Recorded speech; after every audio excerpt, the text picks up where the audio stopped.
This is the rarest item in vanilla Minecraft, and this trade costs 65 emeralds to do, making it literally impossible. And these are 23 stupidly expensive things in Minecraft. And hey, according to the YouTube gods, no one's ever subscribed to the channel using their left pinky. So if you're up to that challenge, point your 5th digit at that red sub button below. It's free, and it helps out a ton. While this blue ice block doesn't look that expensive, let's put it in perspective. Since to get one of these, you're gonna need 9 packed ice, and since the packed ice block is made out of 9 ice itself, what we're really seeing here is that one blue ice block is the equivalent of 81 ice blocks like so. And when you put that side by side in a comparison, it's quickly noticeable that you're gonna be spending a lot of ice just to get that quick highway. And frankly, if you're looking to spend the time to get that much blue ice to actually get up to those top speeds, you should really be building your highway like this with the gaps, because otherwise you're just wasting efficiency. Especially when you consider that both of these designs work the exact same. Now, this armor might look overpowered, but it's actually not that much. Since even though back in 1.14 you could get yourself a full set of armor with every single protection enchantment, that was actually unnecessary, since the level of protection for certain damage types is already capped. So even if you went through the effort of getting every single protection put on your armor, you weren't even seeing the full benefits of it. And at the very least, let's hope that when you were putting all those enchantments on, you added on mending as well. Because otherwise, I think you're gonna get the too expensive message in the anvil, and then it's a lost cause. But it is right, this definitely is too expensive. Now, an Efficiency 5 netherite shovel seems great, but it's actually a ripoff. Since, as it turns out, having an Efficiency 4 enchantment is already good enough to instant mine every shovelable block. So if you waste the time to get yourself up to Efficiency 5, you're just going for style points. But honestly, I'm even guilty of this myself. It just looks awkward to have yourself an Efficiency 4 right next to all your other Efficiency 5 tools. But even if it's understandable, it still could be recklessly expensive to do. Now, a netherite beacon is a huge flex, but when you crunch the numbers, you might want to reconsider that. Since to get all the materials necessary to pull off a full netherite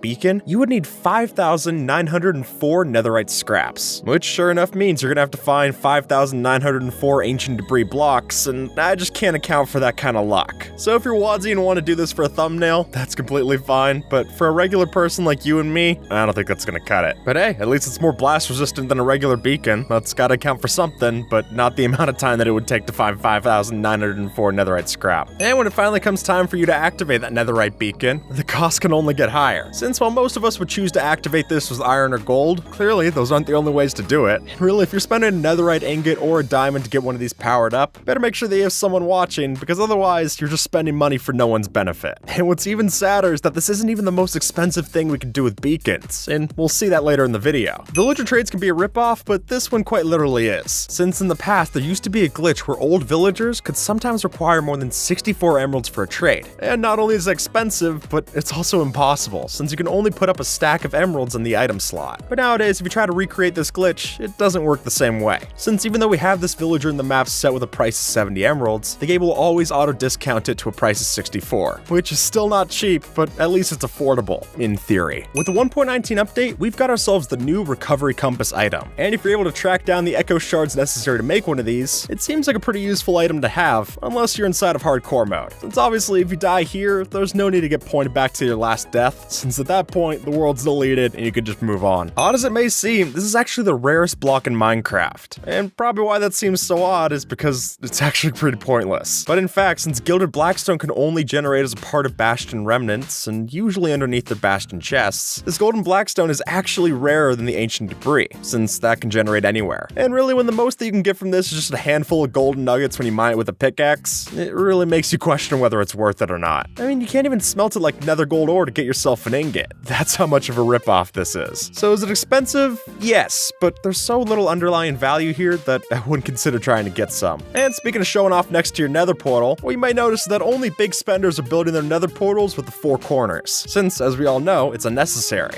I mean, even the Yogscast taught us that. Plus, it's not like obsidian can be easily farmed anyway, so if you're doing this, you're really just wasting time in 2 different ways, both in mining the obsidian and in spending the extra time to lay out those 4 blocks. So really, the only time you should see a nether portal built in this layout should be when you go through the nether and it generates over there. But in any other case, I'd recommend putting that 4 extra obsidian into an enchanted table or something. That's a lot more economical. From a distance, these palm trees look pretty unassuming, but once you get up close, then it starts to look a lot more careless. Now, I'll be the first to agree, Ancient Debris does look great for a palm tree trunk. And I guess one benefit is that you know that tree isn't gonna burn down in a lightning storm. But come on, the cost is obvious for building one of these things. So as much as it bothers me that Mojang hasn't added in palm trees for our beaches yet, I'd rather build one of these out of a dripstone trunk, like so, instead of wasting all this potential netherite. I mean, apparently it costs over 5,000 pieces of ancient debris to get yourself a netherite beacon, so I'd rather save up for that than wasting it on my shoreline. Every now and then, Minecraft adds a feature that doesn't make much sense, like the water-breathing arrows, for instance. I mean, I don't know how often your friend is drowning, and then the solution is to deal more damage to help them out. But even if they aren't practical, at least on Bedrock, we can chuck a couple of these on a slime block pusher and make ourselves a pretty fountain. As it is, leather armor is supposed to be this early game item that you can get to start off, but it almost never is, because as it turns out, it's actually more expensive to get than regular iron ingots. I mean, just consider the fact that not every cow that you kill drops leather, whereas every iron ore that I mine is always going to drop at least some amount of raw ore. And that alone means that it'll always take less mining than killing to get yourself a full set of armor. But it's also not like cows are that easy to find, so unless you find yourself a leather shirt in a shipwreck, I'd figure that most of us don't even put this on before we get into the better stuff. If you're making this flint and steel, you must be rich. Because even though a flint and steel itself is about as cheap as it gets, costs 1 flint, 1 steel, you can hear it in the name, it is possible to get one of these with mending and breaking on it. And that's definitely reckless. I mean, sure, you will have yourself a flint and steel that'll never run out, because you can basically recharge it whenever you want, but the question then comes down to, why would you want to recharge it? The base item is so inexpensive in its own right that you're really just adding on an unnecessary cost to solve a problem that you didn't need. But if you're trying to show off while you light your nether portal, I guess flashing something like this definitely does that trick. Copper's a great block to build with, but it's also one of the most expensive. Since it's the only metal with stair and slab variants, you can only get those variants if you're using a copper block that costs 9 ingots each, which means that just one stair made out of copper costs 13.5 ingots to craft, which is a lot of effort to go through for just a roof like this. And add on to that all the opportunity cost that you spent waiting for this to weather down, and the copper house that you crafted is definitely going to come with a hefty price tag. Honestly, I'd only try this if you got yourself a drowned farm, otherwise it just seems too reckless. Now, crafting an anvil definitely has its use. I'm not going to argue with that, but crafting 64 of them to make a railing, that's where you start to lose me. But sure enough, there are some people who like to be bougie and put together some of these anvils as decoration block. And to a degree, I get it. It does have a unique model that makes it great for certain details like so. But having to spend 31 iron ingots just to get one of these, that makes it expensive even if you got yourself an iron farm. And really, if you're at the point where you're considering building this anvil floor design in survival, you might as well just save yourself some time, throw all your iron on the floor, and then crush it with that very same anvil, since both will be about the same waste of your ingots. Now, this sounds unintuitive, but you probably don't want to use bookshelves to build yourself a library, because for each one of those blocks, you're actually looking at 3 leather, 9 paper, and 6 planks per block, which is expensive enough when you just need 15 of them to get a level 30 enchantment. But when you start to consider building up your Library of Alexandria recreation, now you're looking at some serious problems. And honestly, I don't know if it's worth killing that many cows, causing deforestation, and getting rid of a lot of sugarcane just to be left with a texture that's this repetitive. But if you have the farms on hand, maybe you can make this in a sustainable way. And honestly, I'd rather just craft the books outside of the bookshelves so then they have a little bit more use for me. Now, golden apples are expensive, but enchanted golden apples, that's something on a whole other level. Since if you're going through the effort to find one of these inside of a rare loot chest, it's probably going to end up in yet another chest, except this time as a trophy. Since why would you eat one of these instead of the competition? Sure, it offers a lot of absorption hearts, but since it's a one and done thing, I'd much rather use regular golden apples or even just suspicious stew for regeneration. And what's funnier still is that in old versions, this enchanted golden apple actually was pretty stupid to have, making it so that you took more damage when you had an enchanted golden apple instead of less. And for the kind of cash that you were burning back then, that was pretty brutal. And arguably one of the most useful ways to use your enchanted golden apple is to make the Thing banner pattern, which is expensive, but we can make it so much worse. Since to get yourself the rarest item in Minecraft, what you would have to do is get yourself a Thing banner pattern, and then use that in a loom so that your green banner has a brown Mojang logo. Since to do this, you would need to have cactus green dye, which you can obviously only find in a desert, and the brown of cocoa beans, which are only found in jungle biomes. And since both of those are rare biome exclusives, that makes this banner one of the most expensive things you can get in the game. And it's a shame too, because with that color combination, it truly is ugly. I think the lodestone's one of the often forgotten features of the 1.16 update, and part of that's got to come down to its price tag. Since for each one of these that you're building, you're gonna have to get 1 netherite ingot, which itself is 4 netherite scrap, 4 ancient debris, and that's just too much. So while I agree it does look great if you use it in some cases for building and decoration, this should only be something you consider doing in creative mode. Because honestly, even when you use it for its intended use of linking a compass, it's not that useful for how much you're paying. But if you have enough netherite on hand that now you're trying to spend it to get the achievement, I suppose you can make an argument for that. But using it for a build like this, I'm not gonna co-sign that one. This might not look like much, but what you're actually seeing here is the result of 16,384 4 blocks that we placed, since to get one thing of custom map art, it's going to be a 128 by 128 map. And when you crunch the numbers, that quickly starts to ramp up in time. And that's not even including the fact that you could be using supporting blocks to get this staircase in effect for shading. So as much as I love showing off custom map art in our videos for the cool details like so, if you're actually in survival and you're trying to use one of these for a chessboard or a custom carpet, it's not the most economical choice, let's put it at that. While beacons clearly have a lot of function as a, well, beacon, they do also give off a light source, which we can extrapolate to mean that you can use beacons exclusively as a light source inside your base. But why you would ever do this, it's beyond me. Because each one of these blocks that you place down tells the story that you killed a wither for each nether star inside, which is pretty cool, but as soon as you see a beacon chandelier like this, then it starts to feel excessive. And honestly, if you're gonna use a beacon for decoration, I'd much rather use it for colorful beacon beams, because at least then the beacon could be active instead of just passive like so. Now, I agree, the dragon egg is pretty much useless, but even with that said, using one of these for the base of a lamp still seems like a waste. I mean, in Java Edition, you're only gonna get one of these, so the idea that you just be using it for something as simple as a light up base, yeah, I don't know, it rubs me the wrong way, let's put it at that. But if you're really set against using one of these in your trophy room, then at the very least, my favorite reckless way of using your dragon egg is by putting it inside of an item frame and using it as the nose on a sign. Silly, yes, but stupid, also yes. There's a lot of arguments about what's the best fuel to use in a furnace, but I can safely say this is the worst. Since while it doesn't look that bad to put your jukebox in as a furnace fuel, consider the underlying cost. Since for each one of these jukeboxes, you're spending 1 diamond inside. And there you go, just by putting a jukebox in the furnace, you're literally burning money.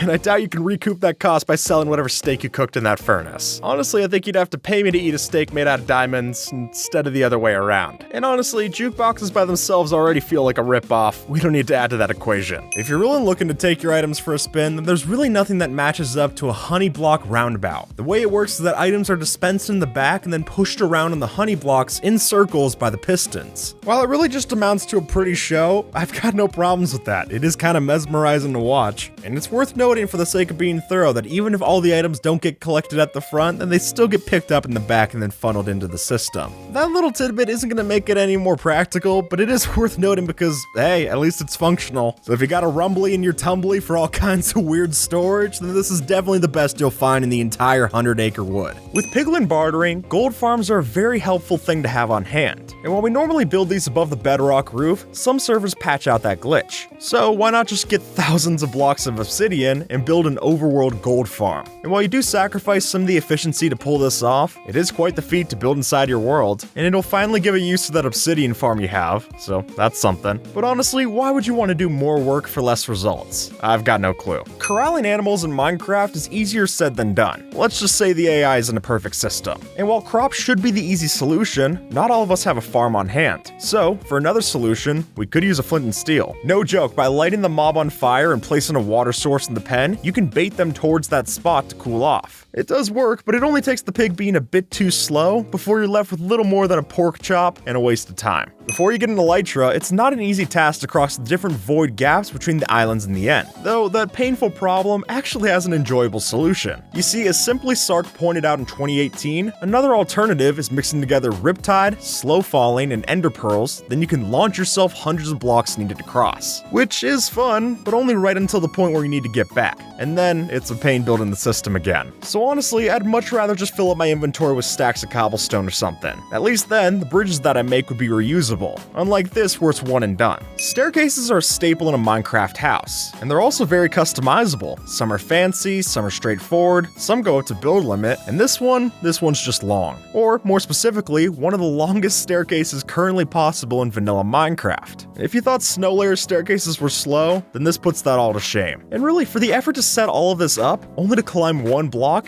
it's just sad, and definitely not practical. And I don't know what lunatic would want to put this to work in their house. We barely wanted to build it for the example. Dealing a lot of damage in Minecraft is satisfying, but while it might sound like a dream to kill the Ender Dragon in one hit, the reality of building something like this is just a nightmare. You see, even though this crazy TNT arrow launcher might just do the trick, you'd have to be a mad person to build it. Even in creative mode, this seems like it would take a lot of effort to make. So truly, if you're looking for speed while you kill the dragon, just use beds. Speedrunners have already proved that's plenty fast for getting the fight done. Bone meal farms are almost a prerequisite for Minecraft automation. After all, who wants to wait for all their crops to grow on their own? But if you can't find a skeleton spawner nearby, then I guess fish are always a solution. Though the word solution here seems like a bit of an overstatement. You see, in Java Edition, there's only a 5% drop chance of bone meal from these things. Folks, that's not a bone meal farm. It's a fish farm with a bone meal bonus. So if you really can't find a spawner and you're still looking for bone meal some way, just use cactus or kelp instead. At least with those, you have luck on your side. With the popularity of 100 days challenges in Minecraft, it's become a lot more crucial to check your in-game time. And while most of us would do that through the F3 debug menu, there's actually a way to do this with redstone. See, using a daylight sensor on top of a dispenser filled up with blocks, then every time another day passes by, a block goes into the chest and tells you the number. I mean, it's certainly a lot more costly than hitting a button on a keyboard, but if you want to,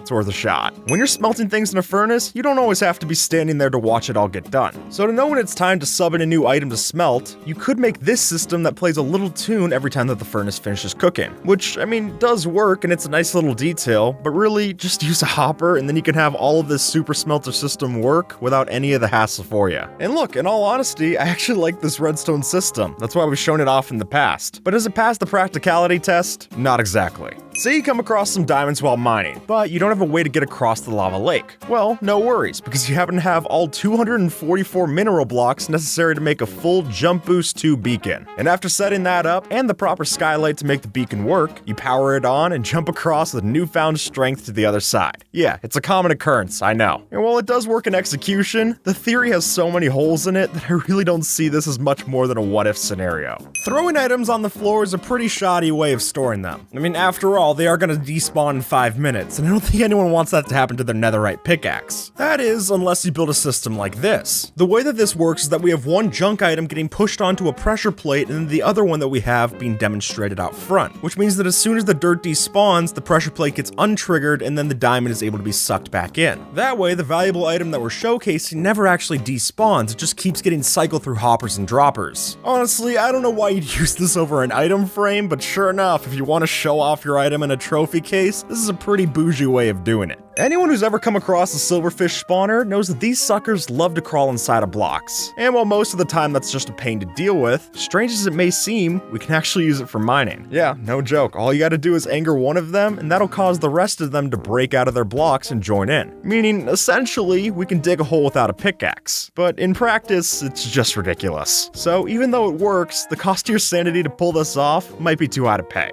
Look, I love flying machines as a concept. It's a great feat of redstone engineering, and especially when you're trying to do something crazy like a moving base or a house. However, while these might work for those kind of displays, I don't understand using them for travel. I mean, just about anything will outclass these for horizontal travel, and unfortunately, they're not much better for vertical. In our Skylimit testing video, we found out that one of these as an elevator works just about as fast as pillaring up one block at a time. And for all the hassle to set up this system, that's pretty disappointing. If you would rather sort through your items manually instead of having the help of a hopper, this is definitely the method for you. You see, the way this sort of item shower works is that the droppers shoot out all of their items onto the floor, and then you, as the player, go in and then sort through what you want. Don't worry about leaving any mess on the floor. It's all gonna get sorted out in a second. Because as soon as you got all the items you need, you can then press this button, and all of the floor scraps will get sent right back into the funnel in the system. Personally, this takes me right back to the golden days of Hunger Games, where right after you kill someone, you gotta sort through their old inventory as fast as you can. And believe me, using one of these in your survival world is just as stressful and terrible of a concept as it is there. Now, when you first look at them, minecart chests aren't that weird. I mean, it's a minecart and it's in a chest. It seems like it lives up to the name. But where the storage really gets strange is when you stack a whole bunch of minecart chests into the same block.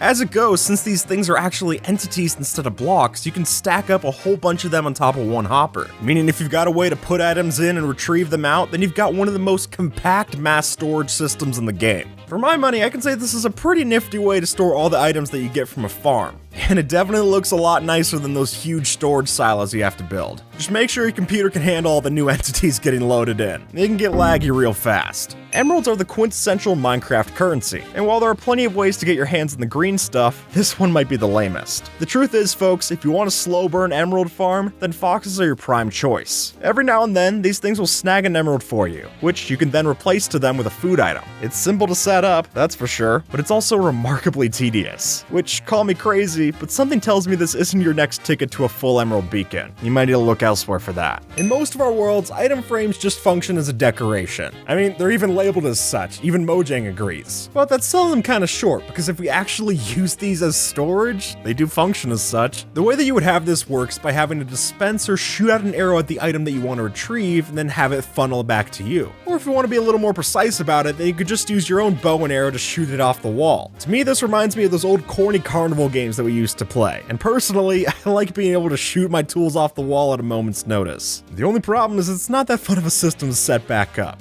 But that's just how life goes. It's way more fun to destroy than it is to clean up. Now, this might be one of the most unique forms of item storage, because in fact, we're not actually storing items, but rather we convert them into items on request. So for example, we hook this up to a farm where if you want sugarcane, you then press a button and then it delivers sugarcane to you. Or you would have TNT blow up different stone blocks and the like to then deliver those to you as well. As you can see, the key difference here between other storage is that the items actually didn't exist until we pressed the button to call for them. And of course, the limitation that would come with this system is that you couldn't use it for all items. But if you want your sugarcane freshly harvested at a moment's notice, then there's really nothing that can top this. Now, I'm all for saving time when you can, but sometimes finding the fastest path takes more time than it's worth. For an example, let's look at the Wither fight. Sure, there's some impressive ways to take down the thing, whether with firework rockets or falling dripstone, but while those do a lot of damage in a short burst, they aren't exactly easy to get. So why go through all of that effort when we could just trap it under the end's bedrock fountain? Especially when, to even pull off those crazy methods, you probably need it stuck in place anyway. Most are familiar with this trick that we use to break through the bedrock roof, but we can use it elsewhere. Since this gets rid of any block that's underneath the piston, we could even get rid of end portal frames or command blocks through this method. Although bedrock is the only practical option here. For example, if you want to break the end portal, you could just break the frames using a big mushroom, and that's so much easier than this setup. So while I guess this could be used on obsidian, let's be honest here. The slow setup barely makes me want to use this in the nether, let alone in the overworld. Just leave it to bedrock and call it there. Making an infinite water source is an easy concept, but not everyone always walks around with 2 full water buckets. So if you're in a place like the desert at the end, you're out of luck. Unless, of course, you have a cauldron and some glass bottles on hand, because then you can't find a solution. Just fill the bottles up in the water source, pour them into the cauldron, and fill it up to the brim. Then you can take out the new source block with your water bucket and make a traditional infinite water pool. So this would work, but it's so much more expensive than the regular method, and should only be highly situational. Now, I've sung the praises of the cake ladder too many times to count, and while it does add a fair amount of speed with the right horse, is it practical?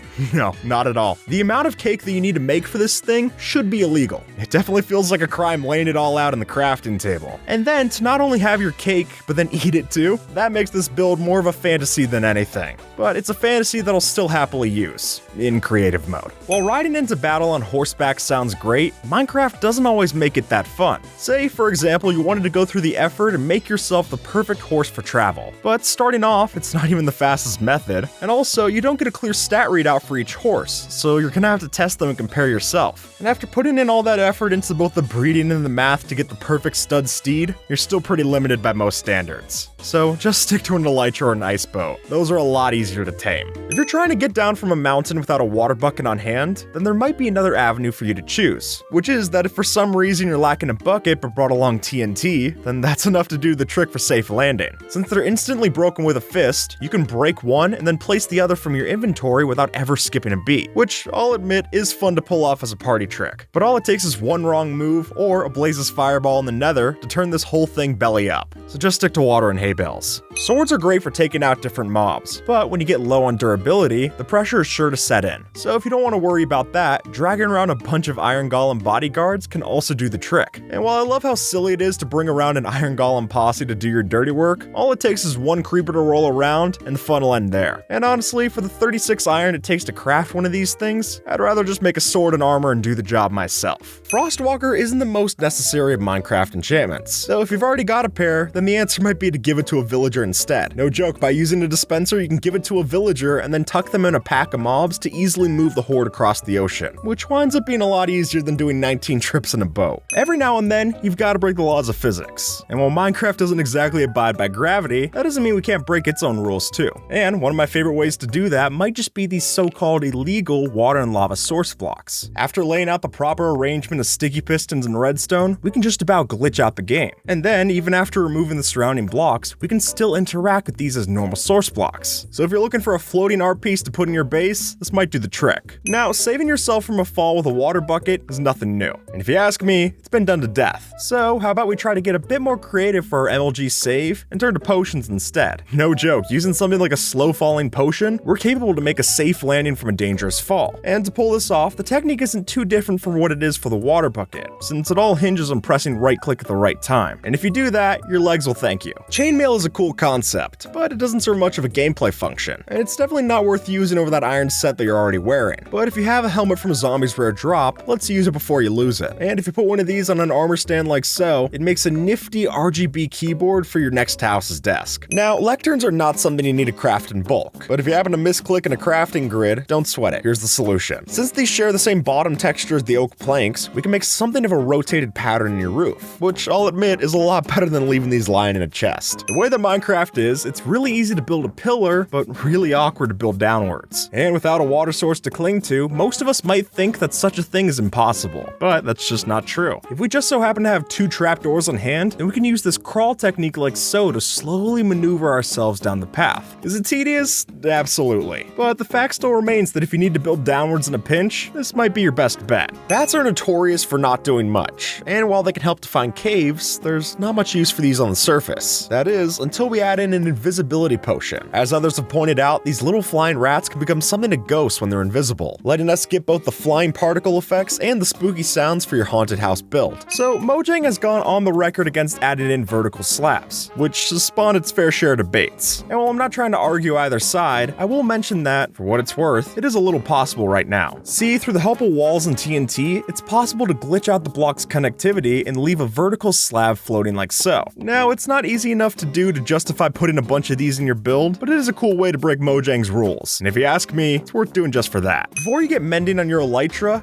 phantoms are your only option for a restock, but some servers have Insomnia disabled, making that way less viable. So instead of doing something simple like enabling those game rules, you could always just turn to a cat gift farm instead. Just place a cat over a hopper next to your bed, sleep for the night, and you'll get the membrane just the same. It's not exactly a speedy farm, but I guess it does save you the hassle of complaining to the admin, for whatever that's worth. Snow layers can add a good bit of detail to your winter build, but they're a pain to craft in bulk. So a much weirder plan B could be to get a whole bunch of snow golems walking, or rather, dragging, around the place to coat it in snow powder, which to a degree I guess is more resource effective, but the time that it would take to move all of these around is a big commitment. And even then, it's kind of like the fill tool in Photoshop. Good for filling out a big area, but I would hate to use this to write my name. Before barrels were added into the game, you were pretty limited on how you got to do your storage. That is, unless you wanted to get creative with it. Because sure enough, chests aren't the only containers in the game, and if we look at it, you can actually use dispensers as a way to store your items. Now I know, it's not ideal. They definitely don't have a lot of storage. But I'll fully admit that in times where I didn't have wood, I've definitely put together some cobblestone and redstone to make some droppers or dispensers to store my items. But possibly the best use that I've seen of this is making a dispenser or dropper floor, because it basically looks like cobblestone, and then storing your item in between the floorboards. That way, unless your visitors are extra vigilant, they're not going to be checking out your diamonds. Minecraft has plenty of different blocks that function as containers, in which that you're able to place an item inside of them, and then they'll keep that item inside. Things like chests, barrels, dispensers, hoppers, any of that. And while I would initially think that furnaces are the most limited, that all gets thrown out the window when you factor in brewing stands. These things cannot do a lot. They got one inventory slot and it's only for potion ingredients. So if you're a practicing witcher warlock who wants to hide their golden carrots in a place that no one will ever find, there you go. But for the rest of us regular people, I think it's probably best to use brewing stands for, well,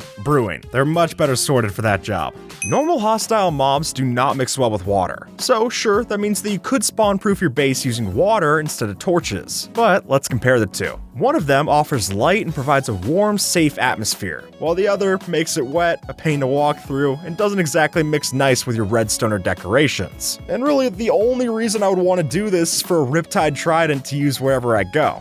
That'd be the only nice touch. But other than that, maybe this is further proof that you should just have an aquarium in your house instead of turning your house into the aquarium. Most of the time in Minecraft, hoppers are the journey and not so much the destination. But if we want to flip that whole concept on his head, we can actually use hoppers in a sort of carousel motion to then get our items circling around. By doing this, we can make our own form of item rotation circus to always keep your favorites in the loop. But what's important to know is that if you do build this, you should only have one item per hopper. That way you can prevent any kind of buildup in your system. Because hey, who wants a traffic jam anyway? And while doing this arguably makes hoppers even less valuable for storage, it is nice to know that sometimes you don't have to worry about where you're going and just enjoy the ride. Gold tools don't get a lot of playtime. However, as some commenters are quick to point out, they can be faster than their diamond counterparts. And while that's true, as soon as you enchant the two candidates, that's all thrown out the window. An Efficiency 5 diamond pickaxe is much faster than the gold counterpart. And while that's enough of a reason to use this, the difference in durability means that you'll burn through way more golden pickaxes just to mine the same amount of area. So while unenchanted gives the nod to gold, just spend your levels and time to get a fully enchanted pickaxe instead.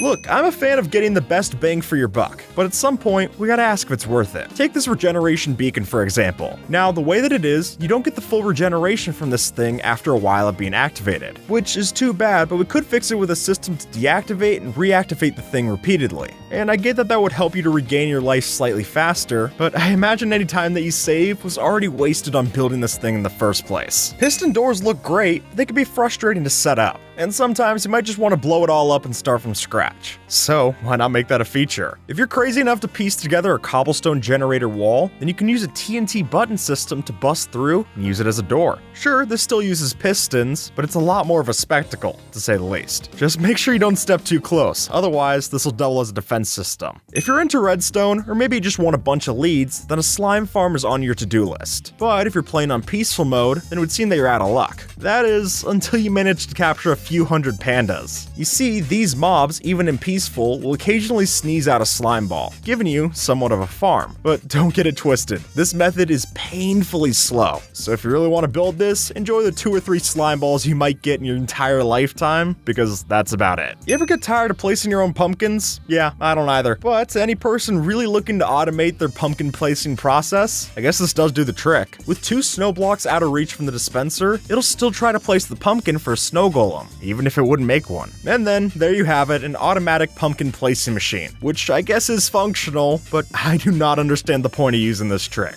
And honestly, it's probably more useful to use the intended method of making snow golems anyway. And with that folks, YouTube thinks that you might like this video, so see if they're right and have a good one, alright?